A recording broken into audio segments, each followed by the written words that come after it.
Hello everyone, यहाँ पे जो है पहला नंबर क्वेश्चन आपको दिख रहा होगा। ठीक है, सबटा जो है बोर्ड एग्जाम इसी टाइप का क्वेश्चन आता है, आपको रिवाइज कर लेना है, आपको डरना बिल्कुल नहीं है। आज जो मैं बताऊंगा वो 100% आपके एग्जाम से रिलेटेड होगा, इसीलिए वीडियो को आपको स्किप नहीं करना है। चलिए देखते हैं क्या कहा गया पहला क्वेश्चन में कि 105 का माध्य क्या होगा। 105 का माध्य क्या होगा, तो कुछ नहीं करना है, क्वेश्चन आपको दिखता है।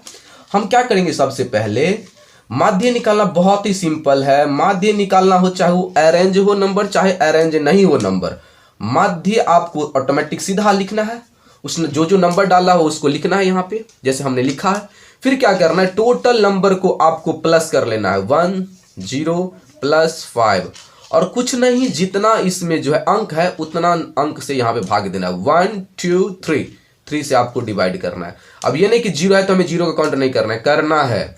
अब देखिए यहाँ पे 5 0 और 1 मिलके कितना होगा, 6, और बट्टे में 3 है, दोनों को काट दीजिए, 3 2 जा 6, यही हो जाएगा इस नंबर का माध्य। आई होप आप जो है किसी भी नंबर का माध्य निकालना सीखेंगे। कुछ नहीं, जो नंबर डाला रहेगा सबको ऐड कर देना है, और उसमें जितना नंबर है उतना से भाग देना। मान के चलिए यहाँ पे और रहता 4, तो एक और नंबर बढ़ जाता 4, तो यहाँ पे भी हो जाता 4, मतलब जितना अंक ऊपर में उतना अंक से भाग देना है, उसको जोड़िए ऊपर में, जो नीचे में उसे काट दीजिए, हो जाएगा माध्य।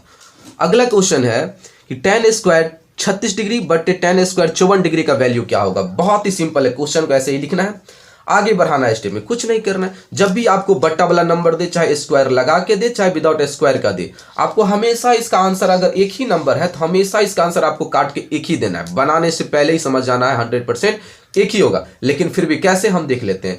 पहले या दूसरे नंबर में से, पहले या दूसरे नंबर, चाहे ऊपर वाला चाहे नीचे वाला, किसी को एक को एज इट इज छोड़ेंगे, एक को हम चेंज करेंगे।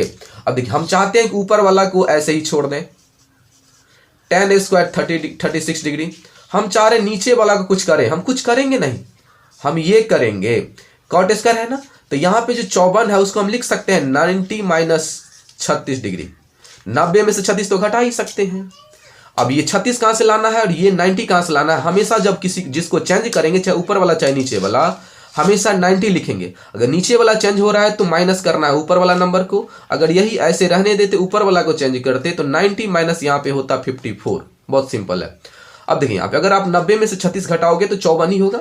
दिखता है अलग रूप, लेकिन ये 54 ही है एक्चुअली। अब क्या करना है, आपको ऊपर वाला ऐसे ही रहेगा। अगर 2 नंबर में देगा तब आपको इतना करना है, अगर 1 नंबर में तो आप सीधा समझिए एक आएगा इसका आंसर। ठीक है, कॉन्फिडेंस नहीं खोना है कि बहुत हार्ड हो गया, हार्ड नहीं होता।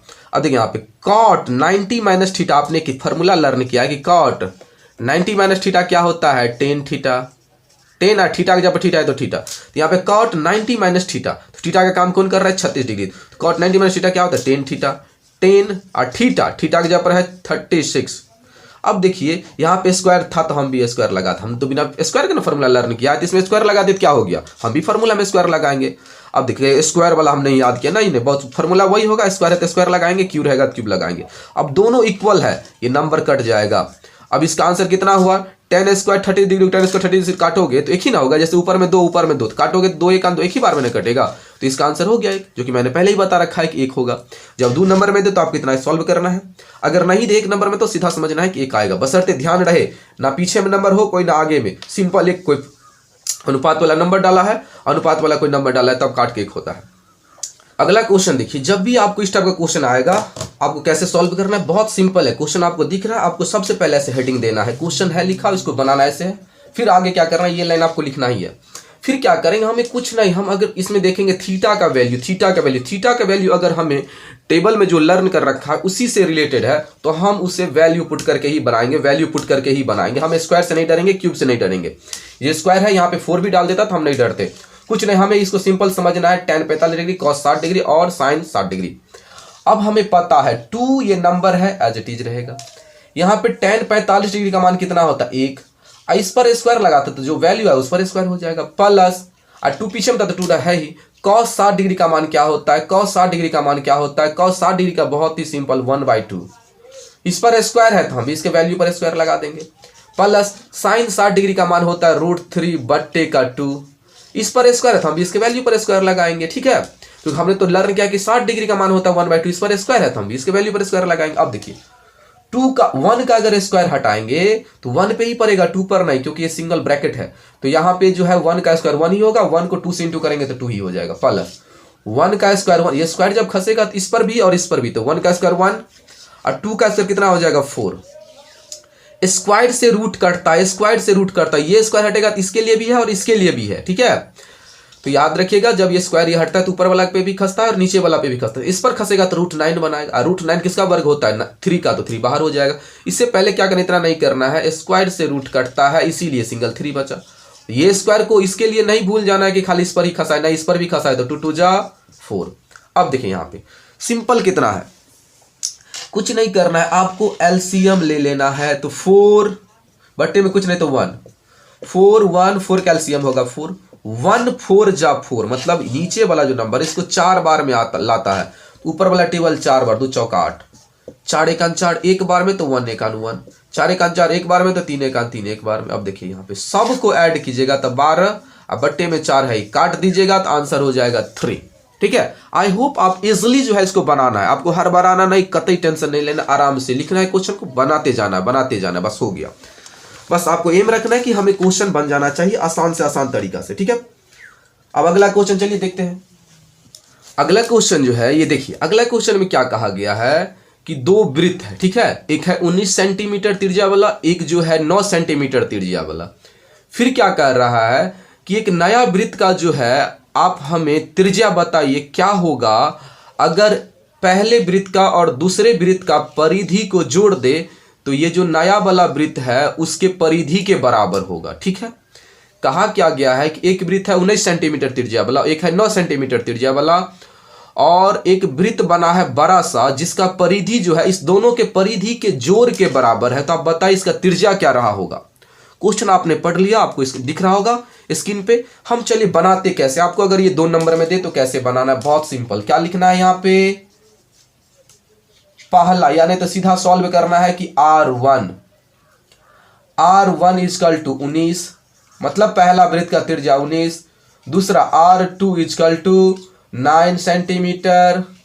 अब क्या कह रहा है कि ये नया वृत्त का त्रिज्या क्या होगा, तो मान लेंगे, माना नया वृत्त की त्रिज्या रेडियस इजकल टू क्या मान लेंगे, कैपिटल R मान लेंगे, ठीक है। 1 काहे डाले हैं, मतलब पहला वृत्त का 2 काहे डाले हैं, दूसरा वृत्त, जिससे कंफ्यूज ना हो, ठीक है। अब अकॉर्डिंग टू क्वेश्चन बनाना है ऐसे ही, आपको लिख लेना R1 R2 और माना कि नया वृत्त का त्रिज्या जो है R। According to the question कहा क्या गया है कि नया वृत्त का परिधि आप समझते होंगे, ये जो राउंड से घेरा हुआ लकीर ये होता है परिधि, बराबर दोनों पुराने वृत्त के परिधि का योग, ठीक है। मतलब जो पहले का दोनों वृत्त है उसके परिधि को जोड़ देंगे तो नायिका के एक परिधि के बराबर हो जाएगा, ठीक है। तो हम जानते हैं कि वृत्त चाहे बड़ा हो चाहे छोटा हो, उसका जो परिधि होता है 2 पाई r, इसमें r बड़ा देर 2 पाई r ही फॉर्मूला होता है, चाहे छोटा हो 2 पाई r, इसमें 2 वृत्त है तो 2 पाई r। इतना तक समझ में आया है। 2 वृत्त का परिधि, तो इधर 2 वृत्त का परिधि का फॉर्मूला लगाएंगे। अब कंफ्यूज हो जाएगा, r यहाँ पे क्लियर है, कैपिटल है तो बड़ा का होगा, इसमें यहाँ पे 1 डाल देते हैं r में, यहाँ पे 2, मतलब ये पहला ये वाला वृत्त का और ये वाला दोनों को जोड़ेंगे। अब देखिए यहाँ पे दोनों में क्या, यहाँ पे जो है 2 पाई r रहेगा ही, आगे बढ़ा रहे हैं, यहाँ पे 2 पाई और 2 पाई दोनों में कॉमन है। कहिएगा सर आर भी दिखने में इक्वल, नहीं, आर दिखने में इक्वल है लेटर के हिसाब से, लेकिन वैल्यू इसका इक्वल नहीं है, इसीलिए हम आर को कॉमन नहीं कर सकते, 2 पाई कॉमन कर लेंगे, 2 पाई। अब बचेगा क्या, R1 प्लस R2, इतना तक क्लियर। अब देखिए यहाँ पे 2 पाई से 2 पाई कटेगा, 2 पाई से 2 पाई कटेगा, R बचेगा। अब R1 का वैल्यू कितना है 19, अब प्लस R2 का वैल्यू कितना है, R2 का वैल्यू है 9, तो R का वैल्यू कितना हो जाएगा, दोनों को जोड़ेंगे तो 28 सेंटीमीटर। त्रिज्या कभी भी स्क्वायर में नहीं होता है, तो इसका जो नया वृत्त का जो त्रिज्या होगा वो 28 सेंटीमीटर का रहा होगा, जिसके कारण इसका परिधि जो है इस दोनों पुराने पहले वाले वृत्त के परिधि के जोड़ के बराबर था, ठीक है।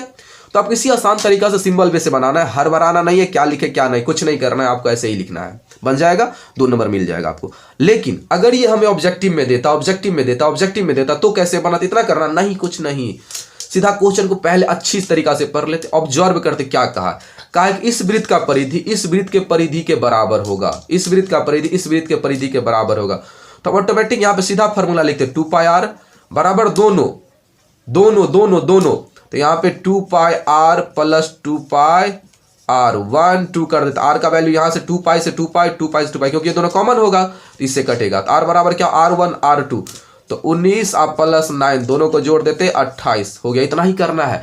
आपको मैथ स्ट्रांग है या नहीं भी है तब पर भी आप समझिए कॉमन होगा तो हम कॉमन क्यों ले, इतना टाइम का लगे। जब कॉमन हो जाएगा तब R1 R प्लस बचवे करेगा, तो पहले ही क्यों नहीं काट दे, कॉमन वाला स्टेप कम हो जाएगा, फिर ये दोनों ऐड हो जाएगा 28। ठीक है, तो ऑब्जेक्टिव में देगा तो लंबा समय नहीं लेना है। अब चलिए नेक्स्ट क्वेश्चन देखते हैं। अगला क्वेश्चन है कि 15 12 और 21 का अभाज्य गुणनखंड विधि से जो है हमें एलसीएम भी निकालना है और एचसीएफ भी। तो क्वेश्चन आपने देखा, वहां पे भी ऐसे ही क्वेश्चन मिलेगा, देखना है। बनाने का प्रोसेस यहां से शुरू होगा, ऐसे लिखना है। फिर क्या करना है, हमें एलसीएम एचसीएफ डिफाइन करना है। हम कई विधि से कर सकते, लेकिन मेथड लगा दिया गया है कि आपको अभाज्य गुणनखंड विधि से ही बनाना है। तो यहां पे लिखेंगे पहले अभाज्य गुणनखंड विधि से, अभाज्य लिखना है स्टेप बाय स्टेप। गुणनखंड बहुत सिंपल तरीका लिखना है गुणनखंड विधि से। उसने कहा तो वो समझ जाएगा, हम जैसे ही लिखेंगे ऊपर में नंबर अभाज्य गुणनखंड विधि से, वो समझेगा जो सवाल का आंसर आ रहा है वो इसी विधि से आ रहा है। तो अभाज्य गुणनखंड विधि बहुत ही सिंपल है। तीनों नंबर को एक पेयर में लिखेंगे। लिखने के बाद जो है आपको कहीं दूसरे जगह रॉफ कर लेना है, मतलब दूसरे बैक पेज में कि 15 का एलसीएम क्या होगा। एलसीएम सबका निकाल लो, सामने में रख देना है।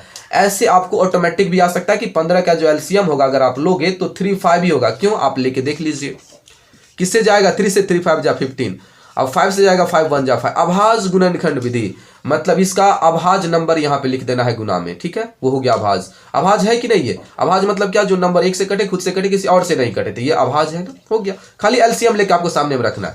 इसी तरीका से आप 12 कर लोगे तो यहाँ पे 2 2 गुने 3 आएगा। ठीक है, यही इसका करेक्ट आंसर है। अब देखिए आप इसी तरीका से बनाओगे तो मिलेगा नंबर। अब देखिए यहाँ पे 21 है, आपको कैसे करना है, वही एलसीएम लेना है, लिखना है। यहाँ पे इसका 3 और 7 इसका एलसीएम होगा, आप लोगे तो आएगा ये। अब हमें एचसीएफ भी निकालना है और एलसीएम भी निकालना है। कैसे निकाले एलसीएम और एचसीएफ दोनों, बहुत सिंपल तरीका है। एचसीएफ क्या होता है, जो सब में मिले वही होता है एचसीएफ। अगर ना मिले तो एक, तो यहाँ पे 3 और 3 तीनों में है 3 और कोई ऐसा नंबर है जो तीनों में है नहीं, तो सिंगल 4 3 हो जाता। अगर ये दोनों में रहता, इसमें नहीं रहता 3, तब पर भी 3 एलसीएम नहीं होता। इसी दोनों में रहता, इसमें नहीं रहता, तब पर भी नहीं होता। सब में रहना चाहिए, अगर नहीं तो 1 होता है। एचसीएफ क्या होता है, जो सब में होता है वो लिखा ही जाता है। अब 3 बार है 3, तो क्या हम 3 बार लिखेंगे, 3 नहीं 1 बार, क्योंकि सब में एक बार है इसीलिए 3 1 बार लिखा जाएगा। इसी तरह एलसीएम में भी होगा, 3 सब में है इसके लिए 1 बार, तीनों 3 गायब, तीनों 3 अब नहीं है। अब जो बच गया सो भी लिखेंगे, टोटल का टोटल। अब 5 बच गया तो गुने 5। अब क्या बच गया है, दोनों 2 गो 2 तो 2 गो 2, और यहाँ पे 7 तो 7। अगर यहाँ पे भी 2 रहता और यहाँ पे भी 2 रहता तो एक ही 2 लिखा था, लेकिन एक ही पेयर में 2 2 2 बच गया है और जोड़ा नहीं लगा है तो वो एक ही दोनों लिखा जाता है। अब गुना करके लिख दीजिए, 5 तिया के 15, 15 दूनी के 30, 30 दूनी के 60 और 60 सत्ते 420। ये आपका एलसीएम और एचसीएफ दोनों कंप्लीट है। तो इस तरीका से अगर आप आंसर दोगे तो 3 नंबर पक्का है, वो कभी नहीं काट सकता। ये 100% गारंटी है, वो काट ही नहीं सकता नंबर को, क्योंकि ये श्योर और एक्यूरेट बनाने का विधि है। तो आज के लिए बस इतना ही। अगर वीडियो से लगता है कि हाँ हम जो है आपके लिए कुछ कर रहे हैं, आपको सहूलियत मिल रही है एग्जाम के लिए, तो आप चैनल को सब्सक्राइब करें। Thank you so much for watching my video. All of you good luck.